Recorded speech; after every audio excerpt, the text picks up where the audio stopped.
नमस्कार दोस्तों, तो आज हम बात करने वाले हैं रिलायंस इंडस्ट्री के बारे में। तो आज जानेंगे इसके बारे में। दो गुड न्यूज़ निकल के आई हैं। तो पहली गुड न्यूज़ हम जान ले रहे हैं, जो जेफरीज है इन्होंने इसका टारगेट बढ़ाकर 3100 रुपये कर दिया। जो दूसरी गुड न्यूज़ है वो है विंडफॉल टैक्स को लेकर, यानी सरकार ने विंडफॉल टैक्स में कटौती की घोषणा कर दी है। तो जिसके कारण इन जैसी कंपनियों को डायरेक्ट फ़ायदा होगा, जैसे रिलायंस हुआ, ONGC हुआ, तो इनको डायरेक्ट फ़ायदा होगा। चलिए अब जान लेते हैं कंपनी के काम के बारे में, कंपनी का फंडामेंटल, और अंत में जानेंगे क्या ये सही समय में इन्वेस्ट करने का या नहीं। तो सबसे पहले जान लेते हैं कंपनी के काम के बारे में।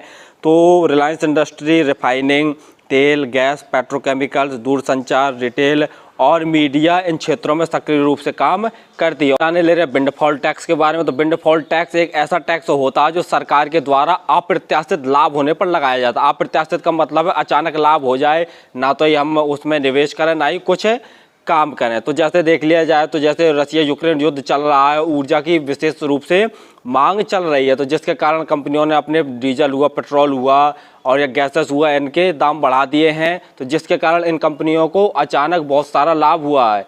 तो इन लाभ को कंट्रोल करने के लिए सरकार ने अप्रत्याशित लाभ पर टैक्स लगा दिया, जिसे विंडफॉल टैक्स कहा जाता है। तो उसमें सरकार ने सीधे सीधे कटौती कर दी है, तो जिसका डायरेक्ट लाभ कंपनियों को होगा। तो इनके रेवेन्यू में तो बढ़ोतरी होगी, रेवेन्यू के साथ साथ में नेट प्रॉफिट में भी बढ़ोतरी होगी। और जैसा दूसरी खबर हम बता ही चुके हैं कि जेफरीज ने जो रिलायंस इंडस्ट्री है के टारगेट को बढ़ाकर 3100 रुपये कर दिया है। जेफरीज के टारगेट के मुताबिक रिलायंस इंडस्ट्री के शेयर अगले एक साल में लगभग 33% का उछाल देखने को मिल सकता है इन शेयरों में। इंडस्ट्री देखा जाए तो लगभग हर क्षेत्र में अपना पैर पसार रही है। जैसे देख लिया जाए तो अभी हाल ही में पिछले दिनों दिसंबर में ही रिलायंस इंडस्ट्री ने ड्रोन और रोबोट बनाने वाली अमेरिका की कंपनी की जो खरीदारी थी, लगभग 23% हिस्सेदारी खरीद ली थी। और अभी हाल ही में देखा जाए तो पिछले कुछ दिनों में पावर सेक्टर में भी इन्होंने अपने कदम बढ़ाए थे। पावर सेक्टर के साथ साथ देख लिया जाए तो 5G, अन्य जितने सेक्टर हैं, कहीं ना कहीं ये आगे भागीदारी बढ़ाती जा रही है। फंडामेंटल जानने से पहले आप हमारे चैनल को सब्सक्राइब जरूर करें, ताकि आपको समय समय पर शेयर मार्केट संबंधी जानकारी, IPO संबंधी जानकारी और रिजल्ट संबंधी जानकारी समय समय पर मिलती रहे। चलिए अब देख ले रहे हैं हम कंपनी के फंडामेंटल।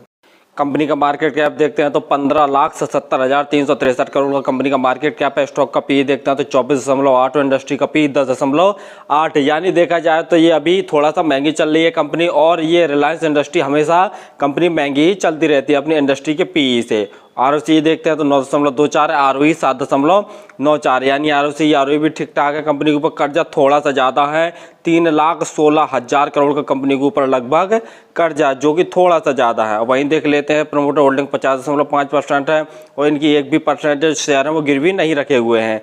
कंपनी के पास फ्री कैश फ्लो देखते हैं तो 13,646 करोड़ का कंपनी के पास है फ्री कैश फ्लो है। वहीं देखते हैं तो ये कंपनी थोड़ा सा डिविडेंड भी देती है 0.34% का। चलिए अब हम देखे ले रहे हैं पिछले कुछ सालों का रिजल्ट उठाकर। तो जैसे यहाँ देखे ले रहे हैं नेट सेल्स की बात करते हैं 2013 में तो 3,95,957 करोड़ का नेट सेल्स था, जो कि बढ़कर 2021 की बात करते हैं तो 4,66,307 करोड़, मार्च 2022 में बढ़कर 6,98,672 करोड़ का नेट सेल्स हो गया, यानी नेट सेल्स में लगातार वृद्धि देखी गई है।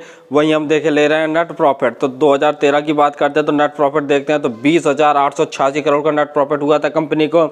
वहीं 2013 में 20,686 करोड़ का हुआ था। 2020 में देखते हैं तो 39,880 करोड़ का नेट प्रॉफिट हुआ था। 2021 में 53,739 करोड़ का नेट प्रॉफिट। और वहीं मार्च 2022 की बात करते हैं तो 67,845 करोड़ का नेट प्रॉफिट कंपनी को हुआ है, यानी देखा जाए तो नेट प्रॉफिट भी लगातार बहुत अच्छे से बढ़ रहा है। अब वहीं देखे ले रहे हैं थोड़ा सा बैलेंस शीट, अगर इसके वहीं कर्जे की बात करें तो मार्च 2014 की बात करते हैं तो 1,38,761 करोड़ का कंपनी के ऊपर कर्जा था, जो कि बढ़कर देखा जाए मार्च 2022 की बात करें तो 3,19,158 करोड़ का कर्जा है। और सितंबर 2022 की बात किया जाए तो 1,16,030 करोड़ का कंपनी के ऊपर कर्जा है, यानी थोड़ा सा कर्जा कम किया है कंपनी ने। होल्डिंग पैटर्न में देखते हैं प्रोमोटर्स की हिस्सेदारी 50.49% है, और जो FII है उनकी हिस्सेदारी देखते हैं तो 23.49%। म्यूचुअल फंड की हिस्सेदारी 5.81%।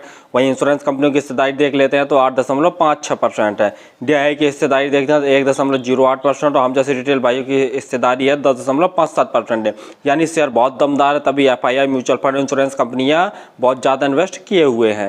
चार्ट पैटर्न में देखते हैं तो आज के दिन 2,331 रुपये जैसा भाव शो कर रहा है, और हाई देखते हैं तो लगभग हाई इसने 2,800 20 रुपये के आसपास इसने हाई मारा है और लो देखते हैं तो लगभग 22 रुपये के आसपास इसने लो लगाया है। यानी ये 2-3 दिन में ही इतना जंप शेयर ने मार दिया है। फाइनली जान ले रहे हैं इनके शेयर में इन्वेस्ट करें या ना करें। तो जैसा आप जान ही रहे हैं कि जो जेफरीज है उन्होंने भी टारगेट को बढ़ा दिया और साथ में विंडफॉल टैक्स की कटौती को लेकर भी ये गुड न्यूज़ आई है। तो हो सकता है कल के दिन हमें इन शेयरों में जंप देखने को मिल जाओ। वैसे भी देख लिया जाए तो इस शेयर हमें काफ़ी गिरावट मिल रहे हैं, तो चाहे तो आप थोड़ा थोड़ा करके इसमें इन्वेस्ट कर सकते हो। फिर भी किसी शेयर में इन्वेस्ट करें तो आप अपने रिस्क पर स्वयं का एनालिसिस करके किसी शेयर में इन्वेस्ट किया करें। मैं किसी शेयर में इन्वेस्ट करने की सलाह नहीं देता। धन्यवाद।